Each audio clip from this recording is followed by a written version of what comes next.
Hi, boys and girls. Today I'm going to read a story to you that's called A Day at the Pumpkin Patch. And I thought, wow, this is kind of a good example of a personal narrative. We've been writing stories from our lives, and maybe this story will inspire you to write a story about your life. It's something that I used to do with kids a lot is I'd go to the pumpkin patch. Now here in Bloomington, we don't do that, but when I was a teacher down southern Indiana, we would always take our kids to the pumpkin patch, and we would ride on a hay wagon and go out to the field and choose our pumpkins. You know, pumpkins are fall harvest crops, and so are apples. So sometimes you can go to a pumpkin patch that also has an apple orchard. So let's read A Day at the Pumpkin Patch. Autumn is nearly over. Nature is getting ready for winter, but there's still much to see at the farm. See, it's a class of kids. We love the sweet, crisp apples, colorful, decorative corn, plump autumn raspberries, and most of all, pumpkins. They are definitely fall favorites. This is our guide. She will show us different kinds of pumpkins, explain how they grow, and tell us about the ways people use them. We climb aboard a wagon so the tractor can pull us out to the pumpkin patch.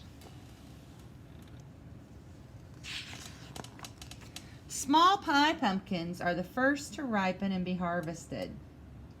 Though all pumpkins can be eaten, only some types actually taste good. Sweet pie pumpkins are the best choice for making delicious pumpkin treats. Because they're small, pie pumpkins are also the easiest to carry. We each get to pick one to take home. So if you're in Kroger and you see a pumpkin about this size, it's probably a pie pumpkin. And those little pie pumpkins are the sweetest ones. They're the ones that we make pies from. Not all pumpkins are delicious. These tiny fruits are gourds. They are pumpkins' funny-looking cousins. Gourds and pumpkins are both members of the squash family. We have a contest to see who can find the strangest-looking gourd.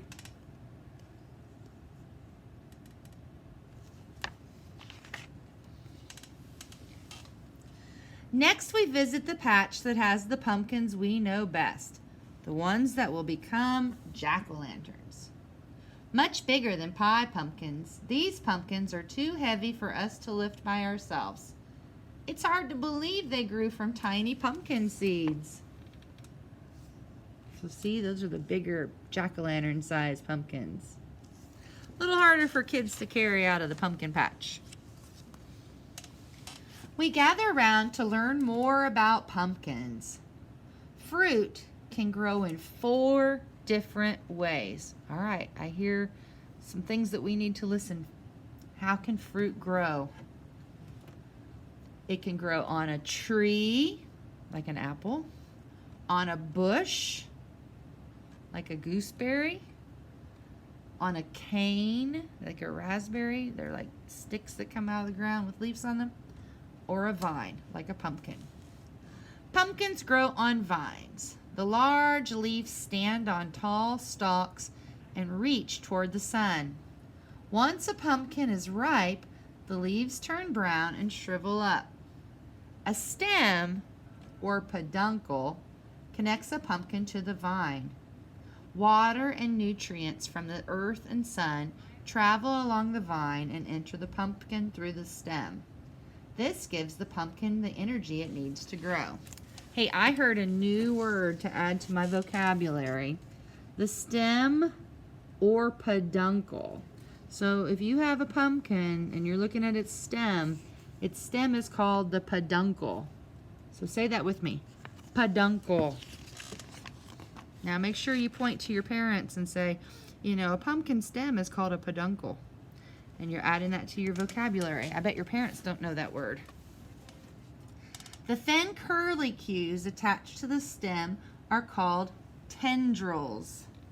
They wrap themselves around rocks and other objects to keep the plant safely in one place.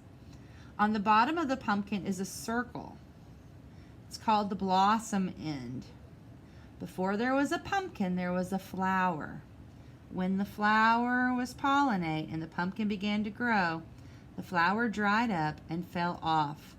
The circle is what's left of the flower.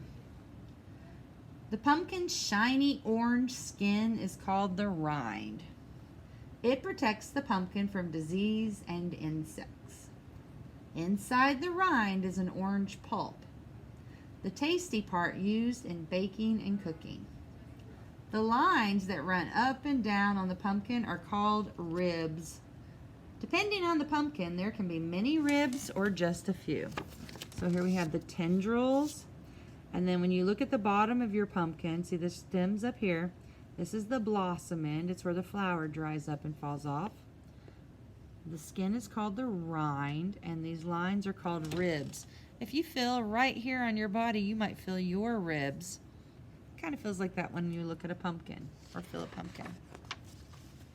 Since pumpkins are heavy, farmers load them onto wagons and pull them out of the patch with tractors. Now that they've been harvested, it's easier to protect them if the weather gets too cold. They are put on display so that visitors to the farm can choose the one they'd like to take home. There are so many. Which one will make the best jack-o'-lantern?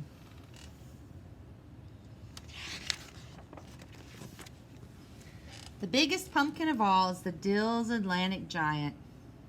Not only is it the largest pumpkin, it is the biggest fruit on earth, often weighing in at more than 800 pounds. These giants are grown for competition at pumpkin festivals and country fairs. Since giant pumpkins are about 90% water, they aren't good for eating, but they make great jack-o'-lanterns and boats. Look at this picture of this big giant pumpkin. And here are people with theirs. And then this guy's using a pumpkin that he's carved out to be a boat. There's actually a show on PBS called Lord of the Gourd that they often show this time of year. And it's about people who grow giant pumpkins and try to win the competition for the biggest pumpkin. It's kind of fun. We've learned a lot about pumpkins. Now we get to have some other fall fun. There's a haunted forest and a play area made of hay. Our tour of the farm is over.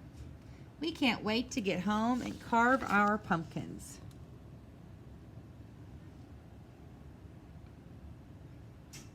So they went on a school bus because it was a field trip. Field trips are basically trips that you take with your class. Making your jack-o'-lantern. So this tells us how to make a jack-o'-lantern, which I think you probably know, and if not, you'll get to see. Here's how to roast pumpkin seeds. You probably can find that online. And then there are some pumpkin facts in the back. So hopefully you enjoyed that story.